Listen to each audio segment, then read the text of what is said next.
Welcome to Healing the Spirit, a space where we awaken our creativity, deepen our connections, and remember who we are through the lens of astrology, archetypes, and art making. I'm your host, Jonathan Coe.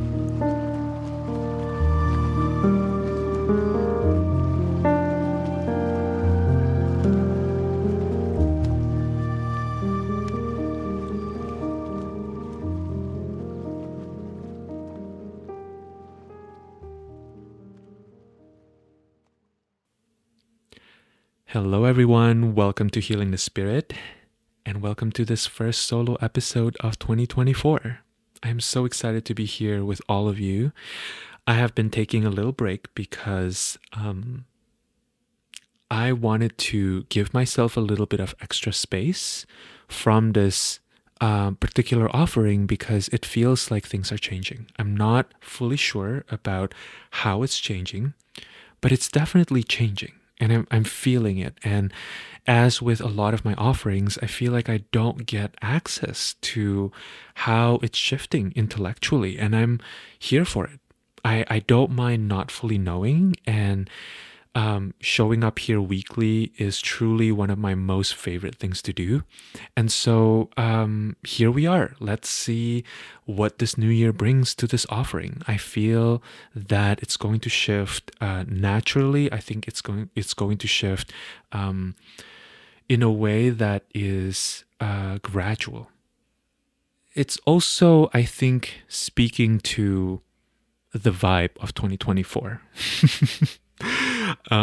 There's something about how 2024 is moving through me in this moment that feels like big things are coming for a lot of us, and yet we don't always get to fully know with our conceptual, intellectual mind what some of these big changes are, right? And so what do you do?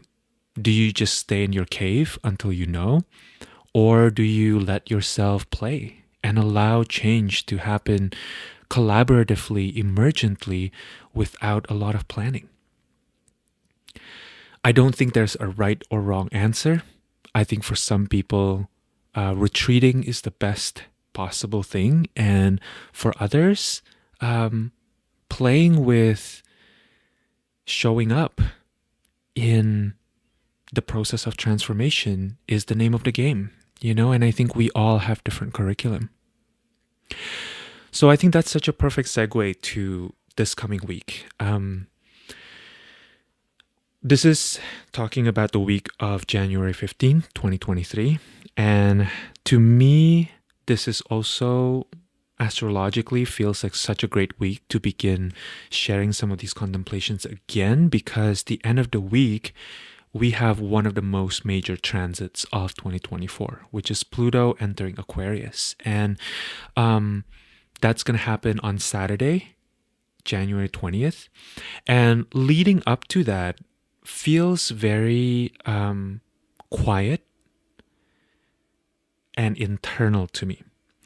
And when I'm talking about quiet, I don't mean quiet in terms of not a lot happening, but rather what I mean by quiet is that it really feels like a very hermit time for me. There's something about this coming week that feels like a really ripe time for reflection, for introspection, for clearly assessing if the structures that we have placed in our lives are actually working for us and are actually serving the larger vision that we have, and if they allow us to flow with our dreams, with our imagination, with our desires. On Monday, the 15th, the Sun, which is currently in Capricorn, will sextile Neptune in Pisces. On Thursday, the 18th, Mercury, which is also in Capricorn, will sextile Saturn in Pisces. And then on Friday, the 19th, Mercury in Capricorn will trine Jupiter in Taurus. And to me, this Capricorn Pisces, Capricorn Taurus relationship or configuration is very interesting because Capricorn is a very practical sign. right? Whereas Pisces is the dreamer. And so there's something here about really assessing if the things that are creating containers around your material reality is actually in service to your dreams. This may be a time where you spend, you create some space to feel into your visions for the coming year. This is a reminder too that, when we're thinking about visions, right, it doesn't always have to be hard goals. Sometimes visions can come in images, right? Sometimes visions can be music. Something I've really enjoyed doing the past year is to create Pinterest boards at the beginning of every month so that I can feel into imaginatively what this month is bringing up for me. What does January 2024 bring up for you, even in your imagination, and let yourself wander in that space. Recently, I attended a beautiful workshop by Xenia Varai of Myths of Creation, and I just deeply love how she guided us through the process of creating these vision boards and artwork to reflect on what we want to live into in 2024, right? The process of feeling into the coming year doesn't have to be hard. It doesn't have to be filled with all these goals that feel like responsibilities, right? They can also feel childlike. They can also feel in service to these parts of us that want to play, right? I've been thinking a lot about the idea of new beginnings as opportunities for play. There's something about the combination of Capricorn and Pisces and Capricorn and Taurus that is so softening, right, to the Capricorn part of us that has endurance. The Capricorn parts of us have strength. It has stamina. And yet also, it may really benefit from tuning into the intangible realm, because it is from that intangible realm that we get to feel inspired, right? And when we feel inspired, something is awakened within us. Something is, it taps into a deeper part of us that has the energy and the enthusiasm to start building, right? So much of our lives and so much of how we run our lives are so subconscious and so unconscious, right? Creating space for visioning is not just about what we want to see. It's not just about goals, right? It's not just about building new worlds, which are absolutely beautiful. It's also about creating space for these ancient parts of us. When I think about Pisces, I think about the deep ocean, right? And the deep ocean is evolutionarily where a lot of our ancestors come from, right? And so when we feel into this combination of Capricorn and Pisces, it's about the collaboration of form and imagination, right? It's about the collaboration of mastery and mystery. It's about the collaboration of hard work and dreams that are really deeply connected with our hearts. And so, what if you give yourself a chance this week as you are in this, as all of us are kind of experiencing these last few moments of Pluto and Capricorn, to not only reflect on what has been, but to also reflect on what has always been true for us. What has always been the thing that inspired us from the time when we were younger, right? What has always stuck with us as the reserve of energy and that well of inspiration. To me, allowing ourselves to reveal our true selves, our true rhythm, our true inspiration can only come from creating space in our lives.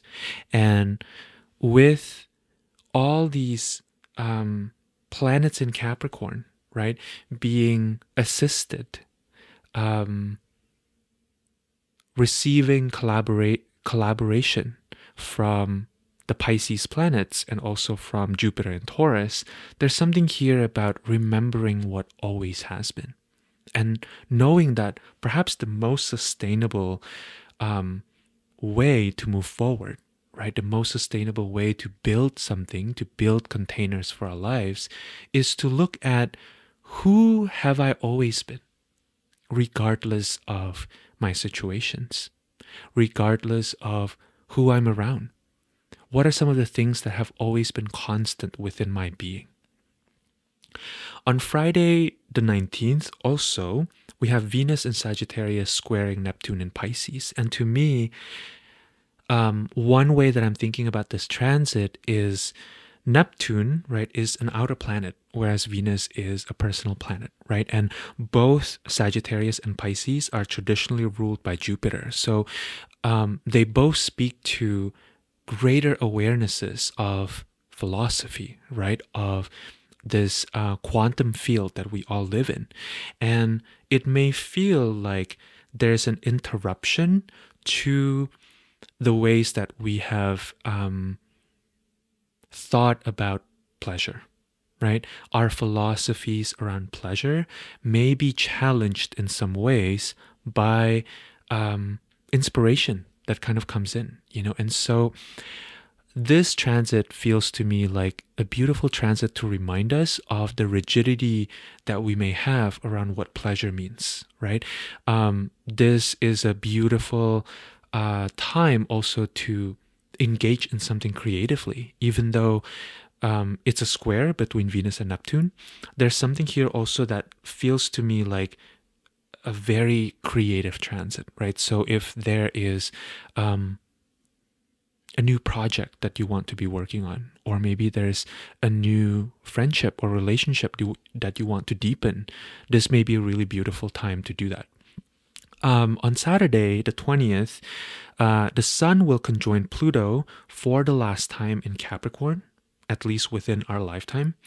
And then, not very long after that, both the Sun and Pluto will also enter Aquarius. And this is a huge transit, right? Aaron and I talk about this in our 2-part Astrology of 2024 episodes, where Pluto entering Aquarius, or at least spending more time in Aquarius this year than in Capricorn, is actually a really important prelude to a larger shift that is happening in 2025. So in 2025, aka next year, the outer planets are all going to be in signs that are different from this year, right? So this year, Pluto is in Capricorn until this coming Saturday, Neptune is in Pisces, and Uranus is in Taurus, right?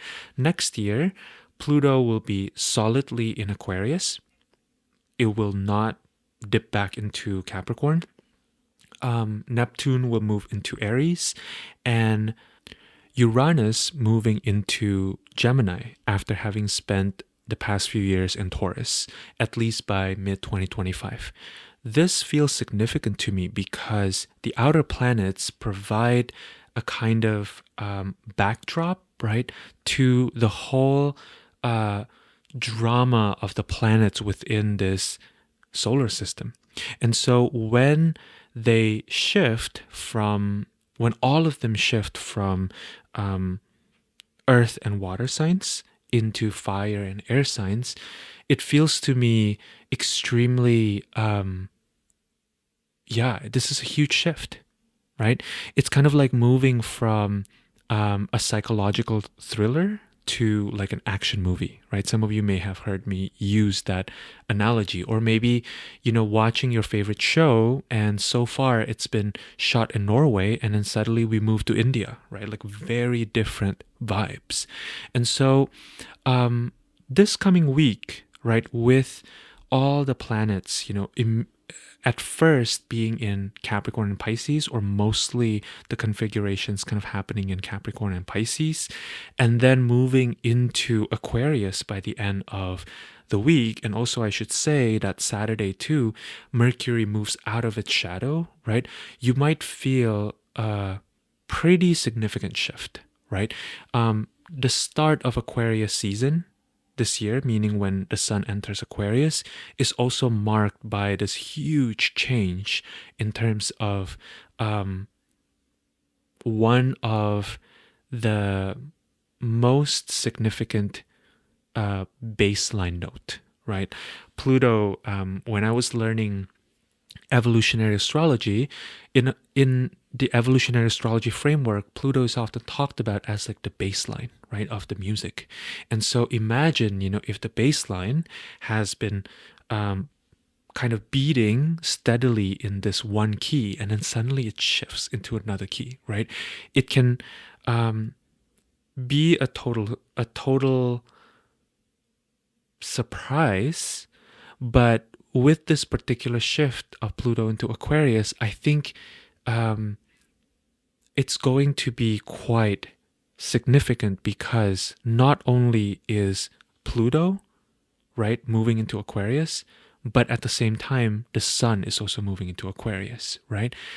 Literally, the object that we see in the sky that is the most bright, right, is moving into this sign, and kind of the furthest reach of the solar system, right? At least from the perspective of astrology, they're both moving into Aquarius. And so, what I would recommend, if I can recommend anything, is that this week you may be called into a process of going internally, going within, to watch your own patterns, right? To review your own structures, to feel into your own dreams. And that's not to say that you won't feel this impulse to also share that with others, but that is to say that this process, whatever you are moving through, may be very individual. It may be very private. It may be very unique to you. It may not feel super collaborative. It may not feel super social. And you may find that you're even kind of uninterested in what others have to say. And you may have to follow that way of being if that's resonant with you at this moment, right? Giving yourself a chance to really be with your own process is one of the biggest gifts you can give yourself, right? And if you are experiencing the opposite, namely, you are reaching out to certain people, maybe really eager to have certain discussions, and you find that these friends or your partner or members of your community are not totally able to kind of meet you exactly where you want to be met. First of all, that can be super frustrating. But also, this is my reminder to you to give everyone plenty of space, because it kind of feels to me intuitively that this week feels very internal. It feels very much like working on materials that are not completely clear to us, but that requires our tending, that requires our attention. And so giving people a lot of space and a lot of grace to kind of be with their own information may be really nourishing for this coming week. And as Pluto is moving into Aquarius, that will bring in, I imagine, a totally different vibe, right? Mercury moving out of its shadow period, that is also a totally different vibe. And yeah, we'll see where we land. And we'll talk more about it next week, which is also another really interesting week astrologically. All right, that's it by way of contemplation. I hope that was helpful and nourishing to you. And if any of you would like to work one-on-one with me, I would love to see you in a session. I would love to be of service to you in that way. Something I should say about my one-on-one offering is that it has both expanded and simplified. So prior to this January, I have been only offering astrology readings and Akashic readings. And starting this month, I am shifting. I have decided as a multimodality practitioner, as someone who is devoted to studying and practicing multiple modalities, what makes the most sense for both me and my clients is for me to bring all the tools into the table and to see which one is fit for the job, right? When I think about these different modalities and my relationship with them, I kind of think of them as like utensils in my kitchen. I wouldn't use my fork to eat my soup, right? I would use a spoon. I wouldn't use a spoon to try to cut, a hearty piece of meat, right? And so the different modalities that I have studied, they all have different purposes and they all have different strengths and weaknesses, right? Astrology will speak to us very differently than the tarot. The tarot speaks very differently than the I Ching, right? The I Ching speaks very differently from human design and from energy work. And so in bringing all of these different modalities into a reading space and into a session, what I've seen is that really helps me be with the inquiry and be with what is at the heart of whatever it is that my client comes to me for, with greater clarity, accuracy, and compassionate attunement. And so if that sounds exciting to you, or even if you have specific requests for specific modalities that you want to be working with, I would love to see you in a session, and all of the links will be in the show notes below. All right, that's it. And yeah, I think that's it. That's all I have for you today. Thank you so much for being here. I appreciate your presence, and I hope that you have a beautiful week coming ahead. Thank you.